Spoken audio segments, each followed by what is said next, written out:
Las palabras del Señor en el Evangelio fundamentalmente giran alrededor de dos cosas. Primero, la humildad y en segundo lugar, la coherencia de nuestra vida cristiana. Y se dirigen especialmente, y más lo muestra la Iglesia, al combinar estas palabras con las de la primera lectura, se dirigen más especialmente a aquellos que tienen responsabilidad en la Iglesia, es decir, sobre todo a los sacerdotes, pero también puede ser para aquellos que se sienten cristianos o laicos, activos, militantes, comprometidos.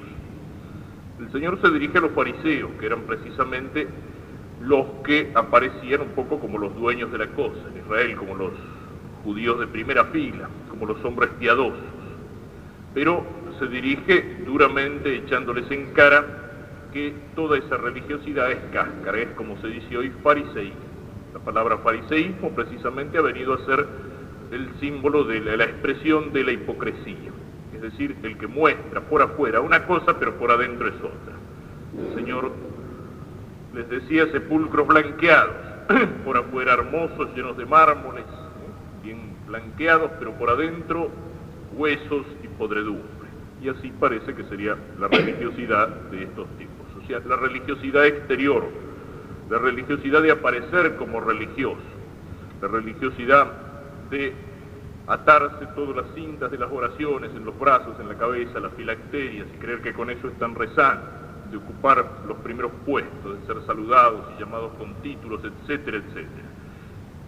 La actitud del fariseísmo es lo que diríamos hoy, qué sé yo, la actitud de un católico que le importa no tanto ser católico, es decir, crecer con santidad en Cristo, no tanto hacer el bien silenciosa, ocultamente, sino aparecer como católico, aparecer en los primeros puestos, figurar en todas las comisiones. ¿Cuánto que hay de eso? Todos los que figuran en todas las comisiones y después no trabajan,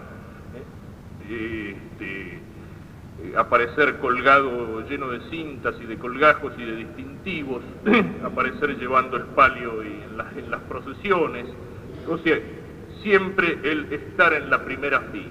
Aquel que no está dispuesto a tender la mano si después de eso no va a recibir una felicitación, a dar una limosna si después de la limosna su nombre no va a figurar en el boletín parroquial o en algún banco de la iglesia, que no está dispuesto a hacer una obra buena si después de la obra buena no viene también la felicitación, aquel que se preocupa por el primer puesto en el banquete, por el figurar al lado de las autoridades, por el ser fotografiado, por el salir en los diarios, etcétera, etcétera, ¿no es cierto? En el fondo podríamos decir, el que le importa no tanto ser, sino aparecer, el que busca la figuración. ¿De qué manera se busca esa figuración en nuestros tiempos? ¿De qué manera tanta gente a la cual le interesa no tanto ser algo que valga la pena, sino ser famoso, salir en los diarios, salir en las revistas? La psicología de tantos hombres de actuación pública, de los políticos, de los locutores de televisión, de los tipos de la farándula deportiva o de la farándula artística, los que buscan la fama, las tapas de las revistas. El Señor nos dice no, la humildad, hacer el bien, ser cristiano, pero saber hacerlo con discreción, saber hacerlo buscando no el aplauso del mundo, saber hacerlo con humildad, preocuparnos en primer lugar por ser mejores y no por aparecer mejores.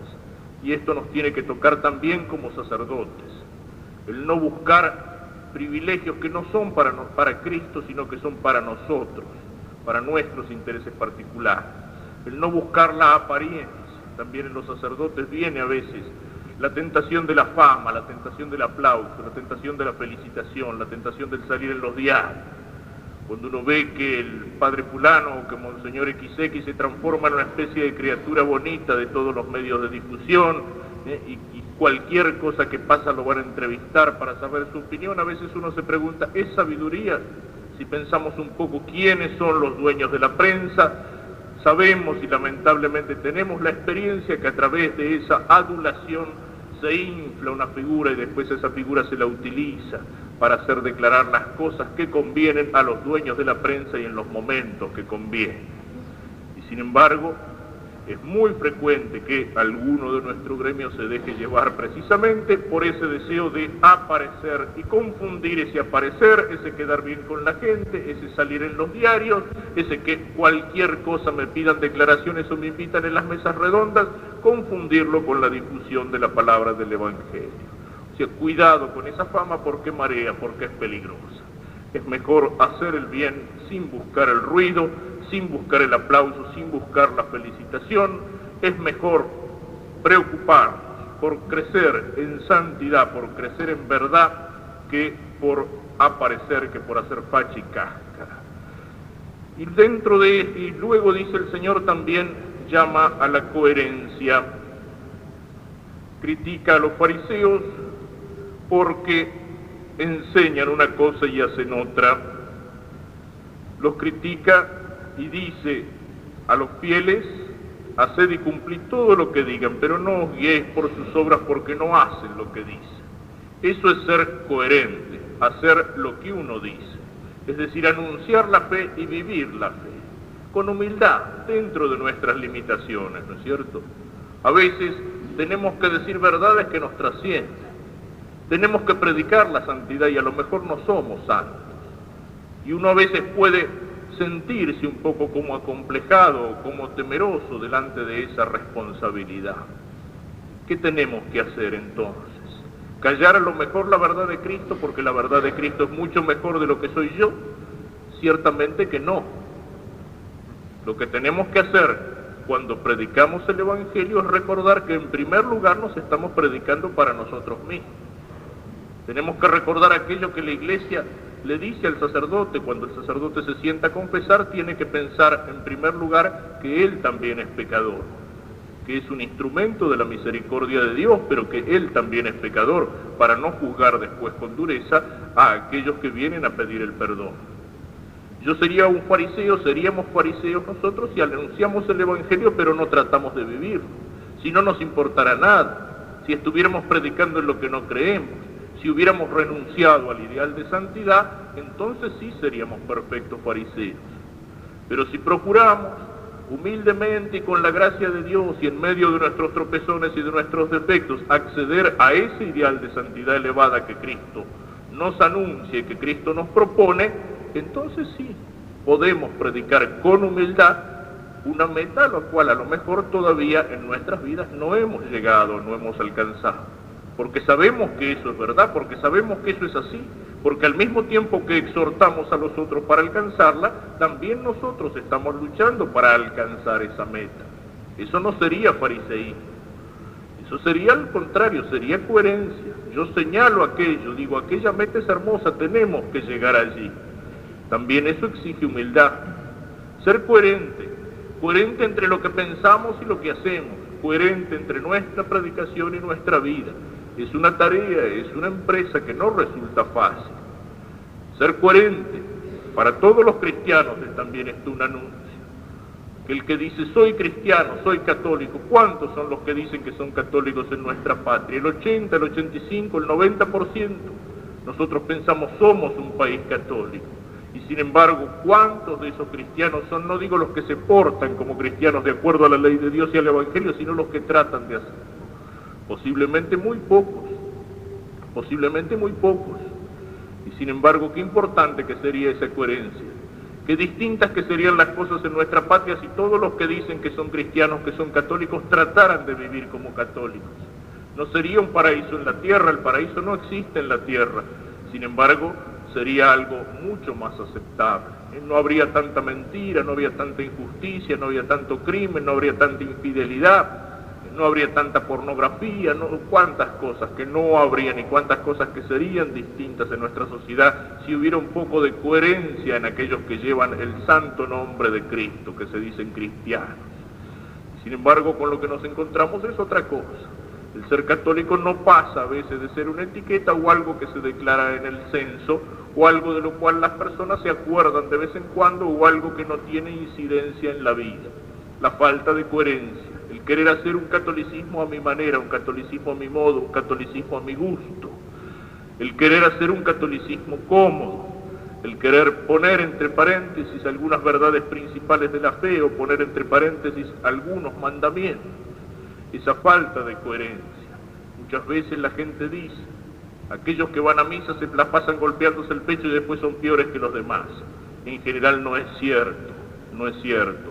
Y en general los que dicen eso es precisamente porque ellos están buscando una excusa para no ir a misa y ciertamente no suelen ser mejores que aquellos que van a misa. Sin embargo, eso tiene que ser un llamado para todos nosotros, cristianos, católicos. Así como el santo muestra a Cristo con su vida, en cuanto que no somos santos nosotros, cristianos, católicos, nosotros, sacerdotes, oscurecemos el rostro de Cristo. Tratar de vivir el Evangelio es precisamente tratar de hacernos transparentes para que a través de nosotros pase la luz de Cristo, para que mirando no solamente escuchando nuestras palabras, sino mirando nuestra vida y nuestra conducta, los hombres puedan reconocer a Cristo. Y esto sería lo último que podemos señalar. Esas palabritas del Señor: a nadie llaméis maestro, a nadie llaméis padre, a nadie llaméis doctor. Palabritas que utilizan como un caballito de batalla tantas sectas adventistas, los testigos de Jehová, los mormones, etcétera, etcétera.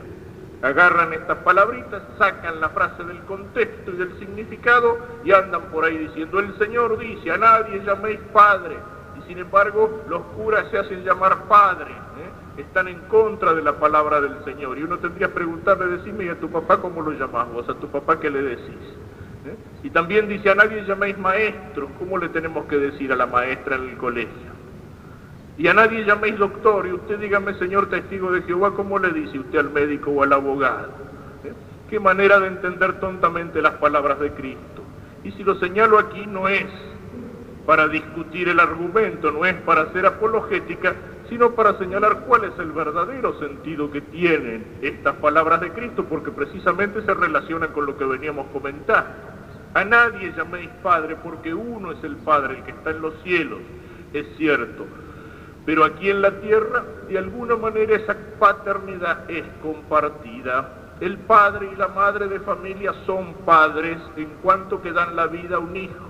Sin embargo, son padres como instrumento de Dios, porque Dios es el que pone el alma, el que crea inmediatamente el alma de esa criatura. Y los padres son colaboradores de la obra creadora de Dios. Y en ese sentido son padres, con una paternidad derivada de la paternidad divina. También el sacerdote es padre, porque el sacerdote a través de los sacramentos comunica la vida divina, la vida de la gracia. Cuando el sacerdote bautiza, hace nacer una nueva criatura para el reino de los cielos, y luego alimenta esa vida con la Eucaristía y la restaura con la absolución en el sacramento de la reconciliación cuando esa vida se ha perdido. El sacerdote es padre, verdaderamente padre, pero con una paternidad que no le es propia, que no tiene origen en él, sino con una paternidad que recibe de Dios, y la paternidad divina pasa a través del sacerdote, como esa paternidad pasa a través del padre de familia. Y lo mismo podríamos decir del ser maestro o del ser doctor, porque el sacerdote es maestro y el sacerdote es doctor de la fe, pero es maestro porque enseña y porque predica con autoridad una verdad que no le pertenece, sino que él pertenece a la verdad, una verdad que le trasciende, una palabra que, como dice San Pablo en la segunda lectura, no la tiene que recibir la gente como palabra de hombre, sino como palabra de Dios. En ese sentido es maestro el sacerdote, porque enseña una verdad que le es superior, porque enseña la verdad que viene no de opiniones humanas, sino del único maestro, de aquel que es la vida, que es el camino, de aquel que es también la verdad. Y entonces sí, si recordamos esto en nuestra vida, que somos padres y que somos maestros y doctores, pero con una paternidad que no nos pertenece y con una verdad que nos trasciende, nuestro apostolado es algo que tiene que desarrollarse con una profunda humildad, porque somos administradores no de caprichos nuestros, sino de los misterios y de las verdades divinas.